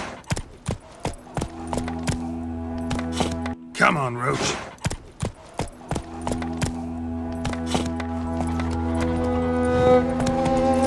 All right, so let me do a couple mixing things. So the first thing I did is I just pulled the viola way down. It didn't need to be so loud.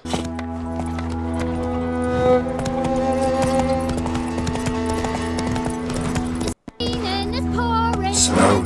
Now what I'm gonna do, I'm gonna listen to my speakers in the room without my microphone. And that should help me make some better decisions too, so hang tight. Come on, Roach.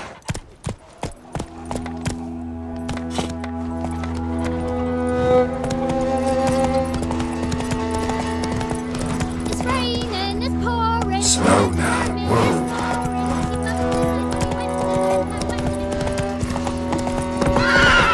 Come on, dark and putrid.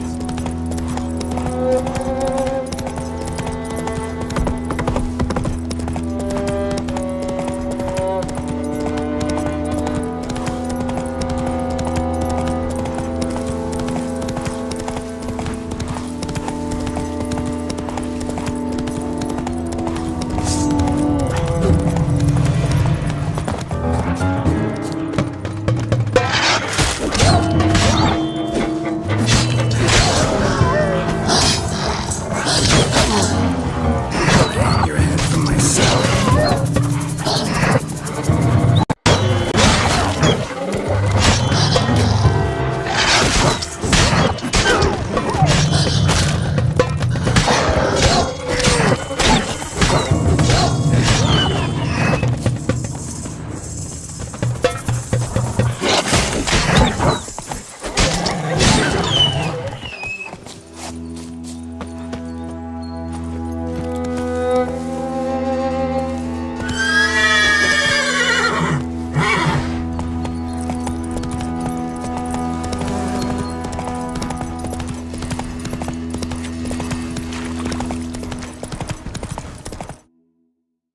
Cool. That feels really good. One second. Yeah, so all I did for the percussion there, excuse me, as Round Glasses was alluding to, yeah, I took all the percussion, turned it down a little bit, and put a little bit of reverb on it. It didn't really need to feel super far back. There it goes. Yep, you can hear it, right?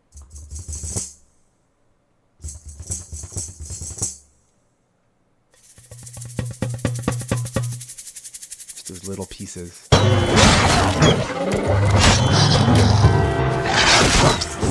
And I love it. Honestly, it sounds like brass are doing like a cluster, but it's actually the piano. That's so cool. I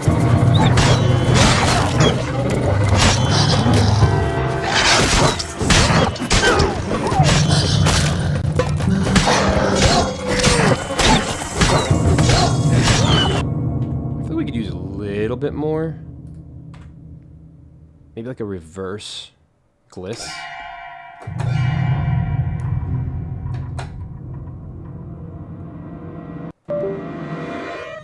Yeah.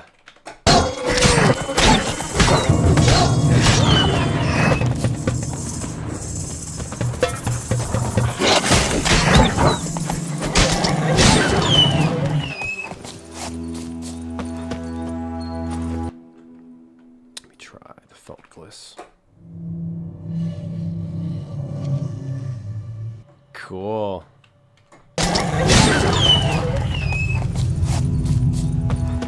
Nice rumble. Let's get that a little bit sooner.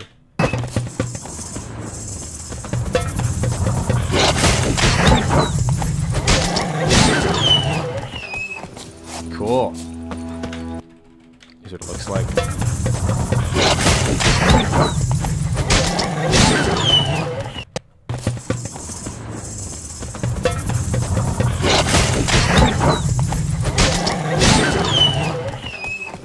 Yeah.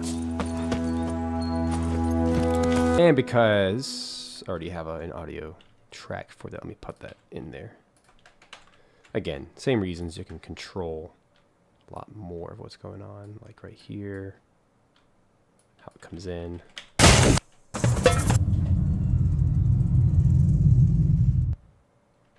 That's nice.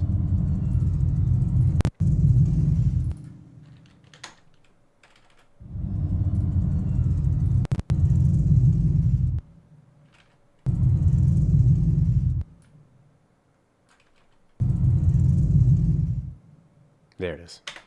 Cool. Sometimes mistakes can be made because it's getting clouded, you know, by everything else going on. So it's nice to solo them.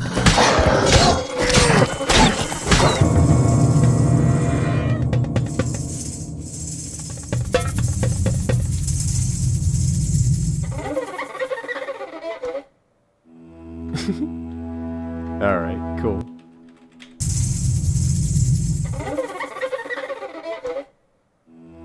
Cool.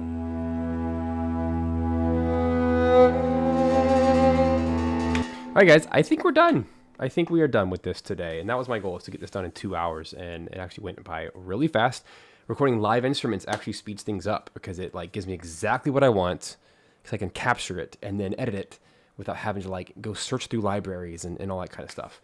But the starting point still was the horror piano. And that was the whole point of today, was to really showcase this new library. So remember that you can go grab that right now. Let me find the page for you. La la la la la la. Right there. So reminders that right now horror piano is $49, normally $79. Go grab that today. Go enjoy. It's 8 different patches, lots of really cool stuff. Definitely experiment with the reverse key switch, because that actually adds so much more depth. And that's half of the patches I used today were in that reverse mode. But aside from that, it just has these really cool thuds. Like, come on, this hammer. So good. There's no effects on it either. That's the actual sound of the thing. Those buzzes. Ugh. Love that. And then, of course, all the glisses.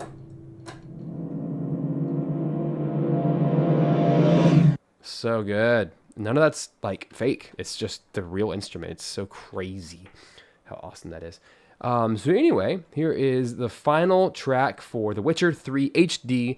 If you want to grab the mod, it's free. Takes a long time to download, though. I'm not going to lie.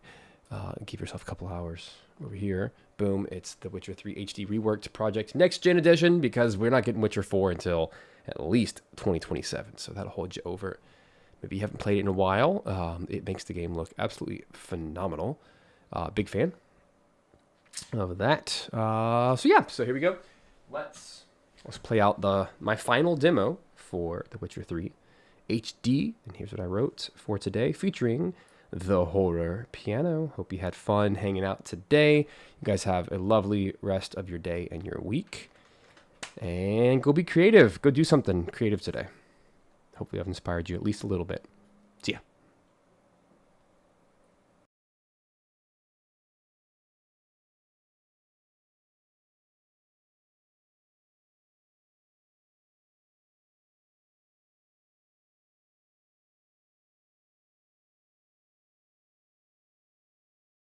Come on, Roach.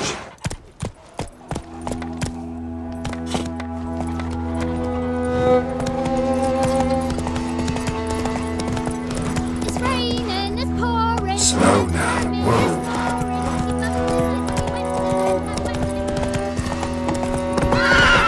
Come on, Roach. The good ones will use merchant traffic. Poor, dark, and putrid.